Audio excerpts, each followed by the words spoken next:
ሰላም በጣም የሚገርም ነገር እኮ ነው። ቃላት እንዴት ነው ዓለምን የመለወጥ ኃይል ይኖራቸው? እስቲ ዛሬ ስለ አንድ ጥንታዊ ጥበብ እናውራ።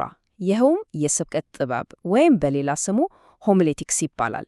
በተለይ ደግሞ በኢትዮጵያ ኦርቶዶክስ ተዋሕዶ ቤተ ክርስቲያን አስተምህሮ ውስጥ ምን እንደሚመስል በጥልቀት እንመለከታለን። ዋው! እስቲ ይህንን አባባል አድምጡ። ቅዱስ ዮሐንስ አፈወርቅ ሰው በምድራዊ አንደበቱ የሚናገረው ቃል ሞትን የመንቀል ምድርንም ወደ ሰማይ የመቀየር ኃይል ስላለው በእውነት ድንቅ ነው ይላል።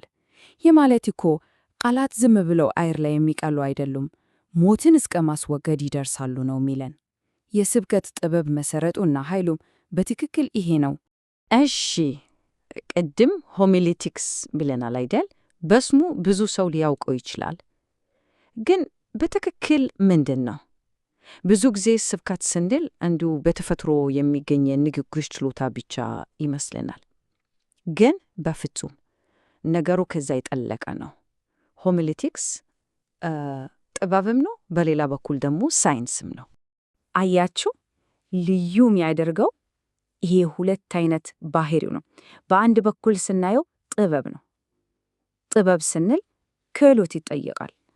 ከአድማጭ ጋር የመገናኘት ልባቸውን የመንካት ጉዳይ ነው። በሌላ በኩል ደግሞ ሳይንስ ነው።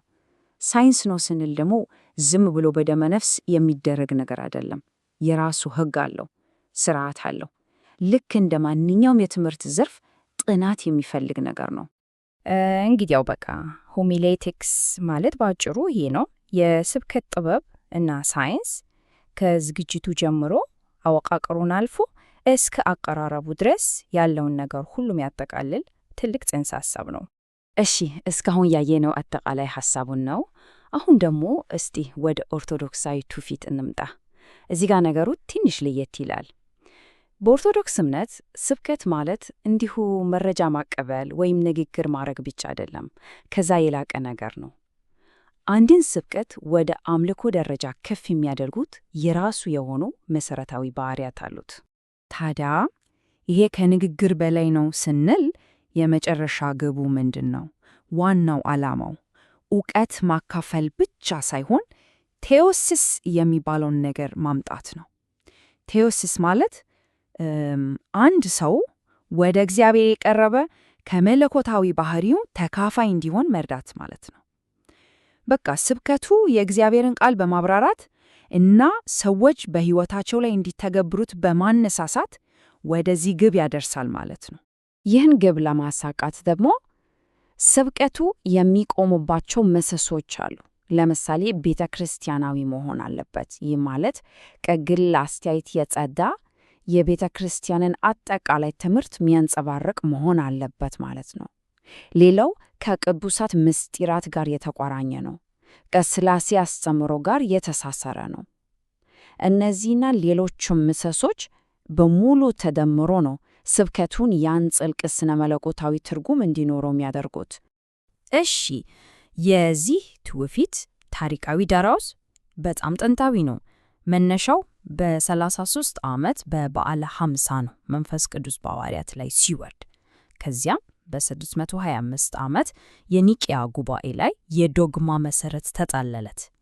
በአራተኛውና በአምስተኛው ክፍለ ዘመን ደግሞ በቅዱስ ዮሐንስ አፈወርቅ አይነት አባቶች አማካኝነት ወርቃማው ዘመን ተብሎ የሚታወቅበት ደረጃ ላይ ደረሰ። ይህ ታሪክ ብቻውን የስብከትን ጥልቀትና ክብደት በደንብ ያሳየናል። እሺ፣ ይሄን ሁሉ ካልን እስቲ አሁን ወደ ተግባራዊ ክፍል እንግባ። አንድን ስብከት እንዴት ነው የምንገነባው? ተጽዕኖ ፈጣሪ እንዲሆንስ ምን አይነት መዋቅር ያስፈልገዋል? ጥሩ። አንድን ኃይለኛ ስብከት ለመገንባት የሚያስፈልገው መዋቅር ምን ይመስላል? አንድ ጠንካራ ስብከት ልክ እንደ አንድ ጥሩ ሕንፃ ነው። 3 መሠረታዊ ክፍሎች አሉት።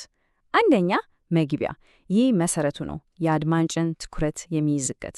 ሁለተኛ ዋናው አካል፣ እዚህ ላይ ነው እንግዲህ ዋናው መልእክት በምሳሌ ከቅዱሳት መጻሕፍት የተጠቀሰ የሚበራራው። እነዚህ የምሰሶቹ ሚና ነው ያላቸው። ሶስተኛውና የመጨረሻው ማጠቃለያ ነው። ይሄ ደግሞ ጣሪያው ነው፣ ሁሉንም ነገር ሰብስቦ የሚይዝ ሰዎችን ወደ ተግባር የሚጠራበት ክፍል ነው። ቅዱስ አውግስጢኖስ እንዳለው ጥበብ ያለ ምርጥ አገላለጽ ምንም አይጠቅምም፣ እንዲያውም ሊጎዳ ይችላል። ይሄ በጣም ወሳኝ ነጥብ ነው። ሐሳቡ ወይም ጥበቡ ብቻውን በቂ አይደለም። አቀራረቡና አወቃቀሩ ካልተስተካከለ መልእክቱ ሊጠፋ እንዲያውም ጉዳት ሊያደርስ ይችላል ነው የሚለን። እስካሁን ስለ መልእክቱ አወቃር አወራን። እሺ፣ መልእክተኛውስ? ሰባኪው ራሱ ምን አይነት ሰው መሆን አለበት? ምክንያቱም ሰባኪው ከመልእክቱ አይለይም። እስቲ ስለ እሱ እናውራ። ያው እንደሚባለው መልእክቱ ከመልእክተኛው አይለይም አይደል? ስለዚህ ሰባኪው ጠንካራ የጸሎት ሕይወት ሊኖረው ይገባል። ትሕትናና እግዚአብሔርን መፍራት ወሳኝ ነው። ለሚያገለግለው ማህበረሰብ ቁርጠኝነት ሊኖረው ይገባል። በቂ የመጽሐፍ ቅዱስ እውቀት፣ ለአድማጭ ርኅራኄ እና ከሁሉም በላይ ደግሞ እውነተኛ መሆን፣ አስመሳይነትን ማስወገድ በጣም አስፈላጊ ነው።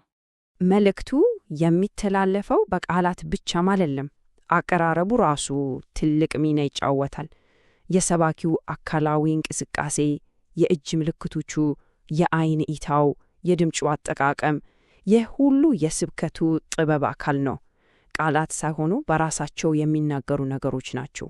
እና ይህ ሁሉ ጥረት፣ የስብከቱ ዝግጅት፣ የሰባኪው ማንነት፣ የአቀራረቡ ጥበብ በሙሉ ተደምሮ የሚመጣው ውጤት ምንድን ነው? አንድ ቃል አለ፣ ሜታኖያ ይባላል። ይህ የግሪክ ቃል ሲሆን ትርጉሙ የልብ ለውጥ ወይም ንስሐ ማለት ነው። የዚህ ሁሉ ነገር የመጨረሻ ግብ ሰዎችን ወደ እውነተኛ የልብ ለውጥ መምራት ነው። ቅድም ወደ ጠቀስነው ቴዎሲስ ግብም የሚወስደው ይሄው ነው። ይሄን ማብራሪያ ስናዘጋጅ የተደገፈፍነው በኢትዮጵያ ኦርቶዶክስ ተዋሕዶ ቤተ ክርስቲያን የቅድስት ሥላሴ ዩኒቨርሲቲ በሚሰጠው የሆሚሌቲክስ ኮርስ ላይ ነው። ስለዚህ እውቀቱ ከዋናው ምንጭ የተቀዳ መሆኑን ለማሳወቅ ነው። እንግዲህ በመጨረሻ አንድ ጥያቄ አነስተን እንለያይ። እንዲህ ጫጫታ በበዛበት ዓለም ውስጥ አንድ መልእክት፣ ስብከት ብቻም ሳይሆን ማንኛውም መልእክት የሰውን ሕይወት በእውነት የመለወጥ ኃይል እንዲኖረው የሚያደርገው ምንድን ነው?